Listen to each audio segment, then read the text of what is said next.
He can do all the educational stuff. My guys can do Math Blaster all the time they want. Yeah. But computer games, no. The plugging in and disconnecting, I think, is the thing that bothers me most about all of that.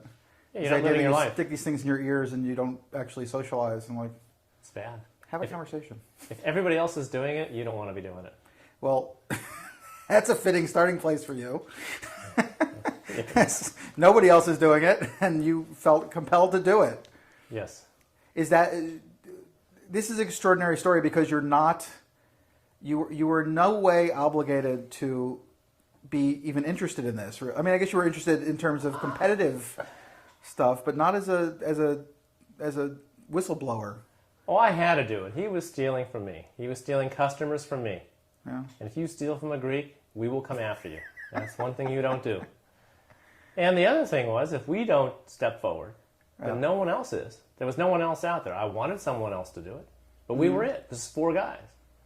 It's an amazing thing. So basically it started as we're trying to figure out how he did it. Oh, when no. you thought it was real. Did you ever think it was real? No. In 5 minutes, I knew. I said, this is totally bogus. I never thought it was real. And so it was just basically, how do we stop this? This guy is cheating.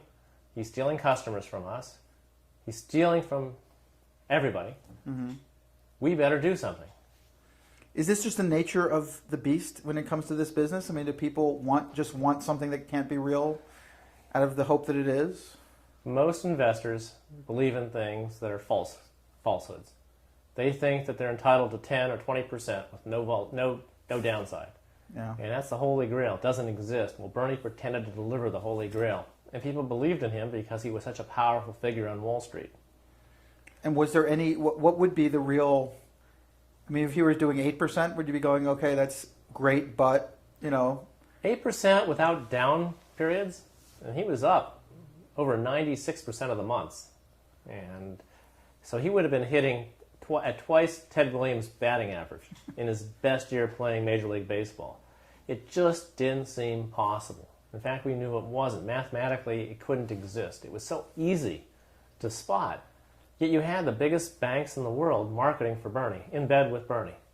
Well, he should have, I guess, then put in some dips, no? Would that have covered his butt a little bit more? Or? It would have, but he was so bad at mathematical finance and portfolio construction techniques, he made some glaring errors. And he gave it away in his marketing documents that you knew it couldn't be real. He didn't know finance. He was not a smart financier. What he was a very clever con man. So were there people in his organization who must have known, who should have been more clever? Or, I mean, do you think everybody had to know? Do you think there's layers and layers of people who had to know? The big European banks that we expose in the film, and the American banks, but mainly the European banks, because this is certainly bigger in Europe, they thought he was crooked. In fact, they were convinced he was crooked. But they thought his scam was stealing from his legitimate broker-dealer order flow from the 19th floor broker-dealer arm, which was trading 5 to 10% of the daily stock exchange volume in the U.S. And they thought he was stealing from those clients, and that he was a good crook because he was stealing from those broker-dealer clients and giving the returns over to the higher-paying hedge fund clientele, which was them. And so they thought Bernie was their crook, stealing on their behalf. Well, there's no such thing as a good crook. They're always bad. And that's how he got away with it. The European banks were saying, well, he's stealing for us. We don't really think he's doing that option split strike conversion strategy. But it's okay. We know what he's really doing. He's stealing for us. It's okay. It's safe to invest there. So were American banks thinking the same thing, or they're just not paying attention? They were thinking the same thing. Everybody had these extensive checklists of questions to ask their investment managers, and they never asked them of Bernie Madoff because they were afraid to ask them because they'd find out that he was stealing from his broker-dealer clients. They couldn't afford to be a willing participant, and so they preferred to be willfully blind. As long as the returns were there, and as long as Bernie is overpaying them, and he was paying them so much, they were happy to look the other way. So they were cashing out as they went along and getting some cash out of this? No, the American banks, what they would do is they were just taking the fees out. They weren't reinvesting. And they were happy with the fees, though. The fees, Bernie, enough. That's their job. That's their money. He was overpaying, though. The typical marketing relationship would be maybe 15 to 50%, depending on how big the counterparty was marketing for you. Bernie was delivering well over 90% of the fee pie to them. Wow. And so you'd sell Bernie all day long because it's the product that sold itself. The returns went straight up. There was no downside. Easy to sell. and lucrative. It paid more than any other product they could sell, so they sold the hell out of it. So he pretty much knew who to pay off to not have anybody ask too many questions.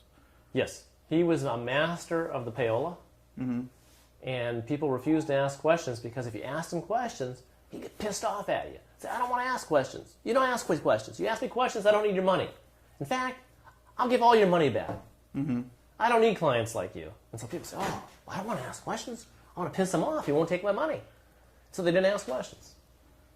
So how much is something like this, for instance, like something like the internet, the housing bubble, where you have all these people who are choosing to look the other way and not ask the questions because they're still making money? The housing bubble was far worse. Here you had hundreds of thousands, maybe a million or two American citizens. Between the buyers, the real estate agents, the appraisers, the mortgage brokers, the banks, the investment banks that packaged this stuff up, the rating agencies that rated this toxic waste, AAA, and the regulators, the banking regulators, that didn't do their damn jobs either. Fannie Mae and Freddie Mac, government-sponsored organizations, looked the other way. So that was probably far worse, and it's cost the American taxpayer probably $1 trillion or $2 or more, something that our children, our grandchildren will be paying for. So that was a bigger conspiracy. No one stepped forward. There was no whistleblower. Everyone was silent. And in the Madoff case, hundreds of people knew. No one stepped forward. It was 4 guys, my 4 guys. And then there was 2 other whistleblowers that stepped forward, and the SEC ignored them too. So are whistleblowers, do you think, always ignored or initially ignored? Does it take a requirement? Does it require you take years to fight to be a whistleblower, really? Usually you don't get ignored as a whistleblower. Usually if you're internal, working at a company, they don't ignore you. They fire you. They actively crush you. You've basically committed an economic career suicide. And you get industry blacklisted. Well, fortunately, for me, I was smart enough to realize that. Didn't tell my boss. None of us told our bosses what we were doing because we didn't want to be fired. We wanted to continue the investigation, and that's what we did. So you think if you had told your boss that Madoff could have come after you, even in that context? We would have had a choice, stop the investigation or be fired. And most whistleblower stories do not end well, and ours would have ended very poorly for us and our families. Because for your company it was bad for business, or because they didn't want somebody who was doing something else besides sales, or... In Wall Street, I think the standard industry mantra is don't throw stones because you live in a glass house. If I don't dish the dirt on my competitors, they won't dish the dirt on me. And I think that's always been that way because Wall Street is based upon a corrupt culture. It's what the clients don't know benefits us. And always been so, you think? It is. It's a predator-prey relationship, and the clients never realize that they're the prey.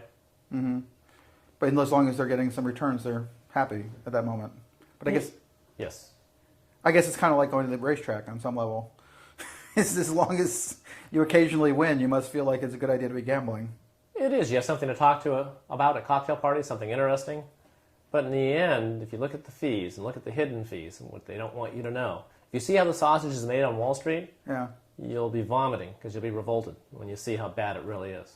Well, it's not a brilliant place to put your money on in terms of it's not like a business or anything where you can see normal growth.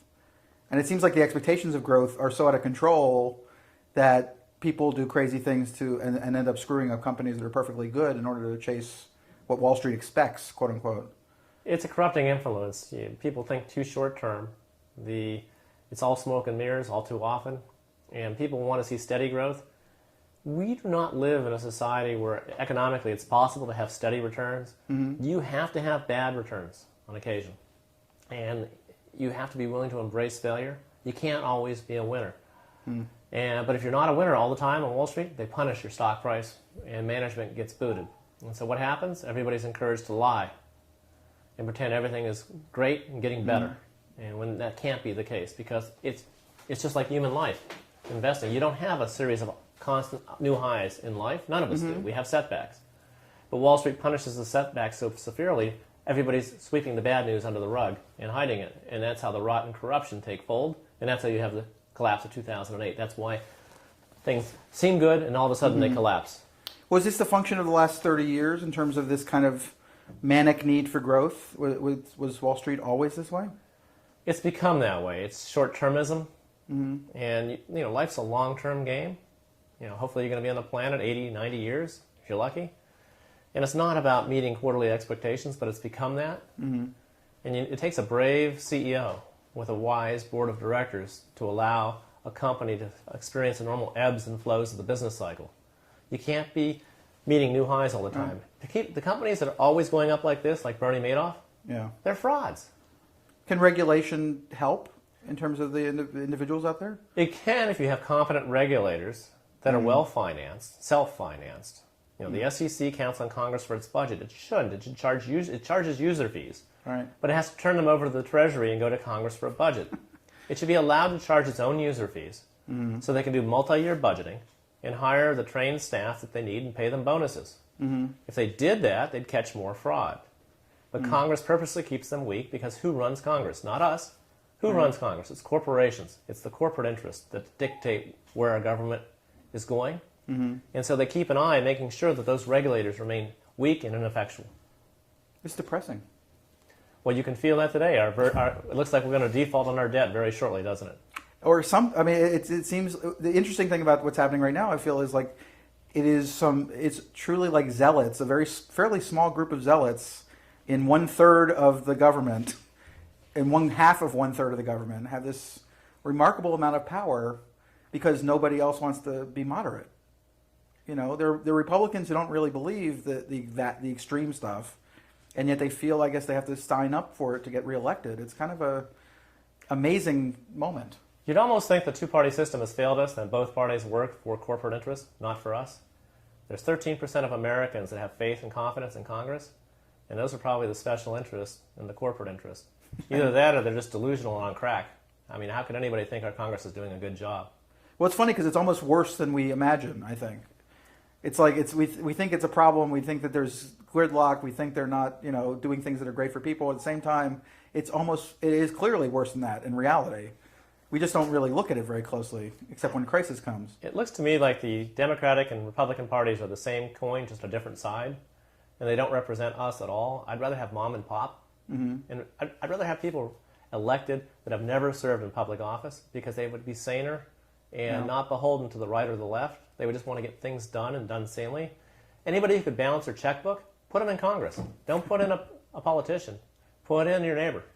Which is actually, I think, a great thing, except for that we've now got a bunch of neighbors in there who are ideologues who, are completely inflexible. And it's like that weird balance of do you need to embrace the system in order to get something through the system, or should you be a revolutionary in a situation where you're going to bring down the whole place? I think you need to not allow those revolutionaries, the political revolutionaries, to take down the whole place. Oh. I think we, as the American public, need to take control of our government and be revolutionary and throw both parties out of power. Just throw in our neighbors, independent people. Or chimpanzees. I'd rather have chimps in Congress. They would do a better job, a more credible job, and be a lot more honest than what we have now. If you had a choice in your district between a chimp and your incumbent, who would you choose? Then be honest. Well, I might choose a chimp, but I mean, people, I think around, it's always interesting because people hate Congress and yet at the same time always seem to vote for their incumbents. We vote for people that we would not willingly invite into our own living rooms. And I think that we wouldn't trust them around our silverware, for sure. Definitely not.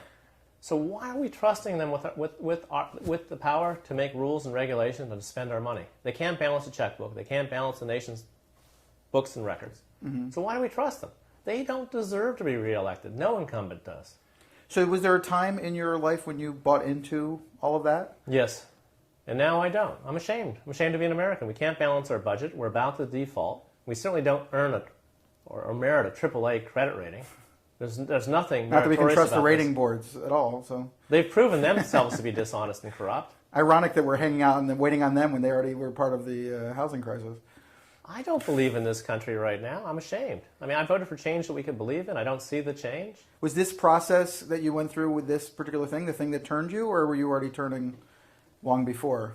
I realized that big organizations are corrupt, and when I went down to testify before Congress, and I saw people that were actually trying from both parties, and I had some meaningful comments made to me by members of both parties, and I heard Democrats saying maybe the Republicans are right. If this is what we're spending $1 billion for at the SEC, just disband them. Maybe Ron Paul's right, because the government offers no protection. If that's the competence, and I heard Republicans tell me, maybe the Democrats are right. Maybe we've underfunded our regulators. Maybe we need to change our laws. Because Madoff shouldn't have happened. The financial collapse of 2008, it shouldn't have happened, but it did. And so I saw men and women that were so terrified in early 2009 that they were willing to say that they were wrong. And now we just have hardened opposition on both sides. And nothing's taking place in Washington. Well, you get the feeling with these guys when it's not a crisis moment, you see them talking, or you get them out of that limelight, that there is a sense of they're not dumb people, and there is a degree to which there is agreement. As you say, they're not that far apart in reality anyway, but yet this process of getting reelected seems to corrupt the whole thing, getting the money from these corporations and having to, continually chase that, knowing that that's always right around the corner and you have to position yourself somehow. Well, campaign finance is so corrupt. It's so expensive to run for office. We really need to do term limits to eliminate that. I'd rather have congressmen and women selected like we select jurors. Maybe you just go through the driver's license rolls and say, okay, unfortunately, you're going to be our congressperson for the next 2 years. It's only 2 years, and then you can come back. We'd probably be safer with that system because they're not going to run for re-election, and they can vote honestly for the right things, because both parties are so out there on the extremes right now to get elected. There's no moderates left anymore. Yet the American people don't seem to agree with what their government's doing. We don't feel we're represented these days, and we're disappointed because the government has failed us continually. They never protected us. None of those agencies, none of those banking regulators or capital markets regulators protected us throughout this entire decade. And now we're near bankruptcy. So is the answer getting your own pitchfork and starting to go to work and do that? Do we just need more individuals who are willing to do what you and your compadres did? Well, I don't want to run for office. I'd run from it. I mean, no one would willingly want to go to Washington.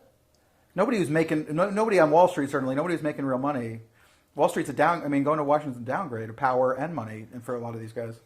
Yeah, it's an economic sacrifice. I know that if I had to go down there, it'd be a big sacrifice. 2 households, one in Washington, one in Boston. Who'd want to sign up for that? Not me. Unless you want to make some money on the back end. That's what you're playing for. I'm not a corrupt guy. I'm saying I don't like corruption. I like to chase the bad guys. I mean, that's what I've devoted my life to. Madoff turned me into a fraud investigator full time. I saw so much fraud on Wall Street. I said, I want to be on the other side. I want to go after these guys. And I've got multiple billion-dollar cases under seal right now with the authorities. And you've probably read about a couple of them already. State Street Bank and Bank of New York Mellon. I've had numerous state attorney generals intervene and join my cases against these 2 banks for stealing from tens of millions of Americans. They were stealing about 0.3% from every foreign currency transaction. And they were doing it for decades. And no one noticed. But I noticed. And I got some whistleblowers, some brave men and women to join me and to turn state's evidence against those banks. And now they're being brought to justice. And they're going to have to pay back the money. Finally.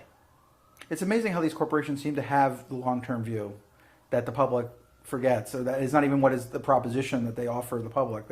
They seem to always be it's always about this hype and about the immediate gains and all of that stuff. And yet these companies all seem to get the fact that if you steal a little bit for long enough from enough different pockets, nobody's going to notice or say anything as a rule. You're breaking that rule, but that's great. But I mean, it's a fascinating thing that they always seem to be one step ahead of where they pretend to be in the public eye. And they get away with it, and they don't get punished. So let's use me as an example. If tomorrow I go and rob my local bank and I shoot the teller during the robbery, well, law enforcement will hunt me down and I'll go to prison for 15 to 25 years at least, maybe life. But they'll say, and I could argue in my defense, well, I was a good guy for 54 years and I had one bad day and they're going to punish me and everybody be happy about that. But a corporation goes out there and loots billions, hundreds of billions. Name a big bank in America that did that on toxic waste, on the CDOs and the mortgage-backed securities. And you could name 24 banks that did that. And they say all of a sudden we were stupid. We didn't know what we were doing. And they're not held accountable. Not one bank CEO is in prison. Not one. Not one CFO. Well, they haven't even been charged, have they? No, not even charged. So what does that tell you about who runs our government? An individual commits a lesser crime, just robs a bank branch. I'll make it $10,000. I'll go to prison 15 to 25, hard time. If I'm a bank CEO and I loot hundreds of billions, I get a bonus, multi-million-dollar bonus, and I don't even get charged. So what's the fairness? What's the American people supposed to think about that? Is that fair? Well, the politicians kind of work in the same standard. Is that once they get into an office, somehow the position of the office is more significant than they are as individuals, at least in the perception, and therefore they've got cover for whatever they're doing, and they really don't get called on it. When they do get called on it, it's so shrill as a rule. It goes from being no commentary at all to Michael Moore, calling you dirty names, and so people kind of get turned off by that end of it too. There are not enough people doing fraud investigation that are serious about it and actually committed to doing what's right. Blue collar, the violent offender. We have massive police forces across the country addressing blue collar crimes. Smoking pot. That'll get you arrested. Dealing in jail. Dealing drugs. Well, big whoop-de-whoop. How is that harming people like the banksters are? And so white collar. Let's compare the resources for white collar fraud investigators. I think the certified fraud examiners, there's maybe 55,000 in the world. Let's look at FBI agents. 35,000 people at the FBI, 13,000 sworn agents, the rest are accountants and support staff. Well, 35,000 is about the number of police officers we have in New York City. That's blue collar, the violent offender. Who causes the most harm, though? I would argue it's the white collar offender. We're the ones that bankrupt the nation, destroy billions and billions of wealth, take stock prices from high levels to zero, and bankrupt companies, throw tens of thousands and millions of Americans out of work. We're the guys that do it, the white-collar guys. Yet there's no investment in white-collar fraud enforcement. Well, it's hard for the public to comprehend, I think. Even as we go through this thing now with the default issue, or the debt ceiling, people, with 6 plans on the table in the last 2 weeks, the idea that any one of them was the right one, quote unquote, is almost impossible to figure out. Then forget about what's attached to it later and how they get it through the Congress. And, it's like, it's mind-boggling to consider what's real when you're being told, even when they are having the conversation, you're being told 12 different things. And they're still lying to you. The American government, our accounting system, they don't follow normal accounting like corporations do. So they have all these things hidden off balance sheet. So let me tell you, you think the deficit we're fighting over today is $14 trillion? That's total and utter funk. Here's what the true numbers are. Off balance sheet, we have sitting about $80 trillion in unfunded Medicare liabilities. Medicare is going to go bust 2019 plus or minus 2 years. We have about a $7 trillion unfunded deficit in Social Security, which goes bust 2038 plus or minus 5 years, because you can't really forecast out that well. So you got about 101 trillion in total deficits. They're arguing about 14 trillion and disagreeing to even solve that. So if you can't solve the $14 trillion issue, what are you going to do about the 101 trillion sitting out there? And that's our future, because you and I are older guys. So we think we may live to see Medicare and Social Security, but it's obvious that we're not. It's not funded, and they need to throw it back on the balance sheet and tell the American people straight up what we're facing. We're facing economic disaster. We're not far behind Greece, and it's not going to last for much longer. And when it ends, it's going to end badly for us. You think you have U.S. dollars, and you think you enjoy using U.S. dollars? Well, what if they devalue the currency one morning, unannounced, and then finally they do it, and all of a sudden we're switching to a new currency, and it's called the American peso. Are you going to feel good about that? Probably not. Which is, I guess, why Republicans are selling gold, in theory. I don't know. The Republicans, I call them the Christian Taliban. And the Democrats, unfortunately, not a whole lot better. Yeah. So was there a moment when for instance, when Clinton was there and the official debt was down to zero or up? We actually were running surpluses under the Clinton administration. The way that we were conducting our fraudulent accounting, we were running surpluses. But there was still this looming thing that we weren't talking about? Fiscally, you'd have to say Clinton was probably the best president since Eisenhower or JFK. And he turned out to be the conservative, yet he was the Democrat, so that makes no sense, does it? Makes absolutely no sense. And the Republicans were the big spenders. If you looked at GW, George Bush Sr., the last one, the senior was actually pretty decent. Relatively decent man and a good president. And his son, well, what can we say? He enacts Medicare Part D, which we couldn't afford Parts A, B, and C. He enacts Part D, which is a $15 trillion unfunded liability. He and Ted Kennedy go off in the corner and they come up with Part D. Well, we can't afford it. There's no taxes to fund it. But you know, if you raise taxes too high, it kills the work ethics, and job growth and economic growth go way down. Right. But if you have taxes that are unfair, like today, where half the people don't pay any, and the other half pay different rates, and you get special breaks, depending on what special interest lobbied Congress for whatever break you can get. And then you have corporations getting corporate welfare, probably about $300, almost $400 billion a year in corporate welfare. If you're an American citizen, you're saying, none of this seems fair. Whatever happened to being equal in the eyes of the law? I realize that I can be less equal or more equal, or I can have power or no power. But it seems like the corporations, they can lobby Congress at will. They can now donate to campaigns unrestricted, according to a recent Supreme Court decision. They're human beings now. Yes. Bizarre. But if they commit a crime, they don't get punished like human beings. If I commit a crime as a human being, I go to prison, and they go away scot-free. Well, it wouldn't be fair to punish all 100,000 people at that bank. Well, sure it would. I mean, I only committed one crime one day in my life, let's say, as an individual, and they're going to punish me. Well, why can't a small group of people in the corporation be held responsible and the corporation be held responsible for those actions? They're not. It's totally unfair right now.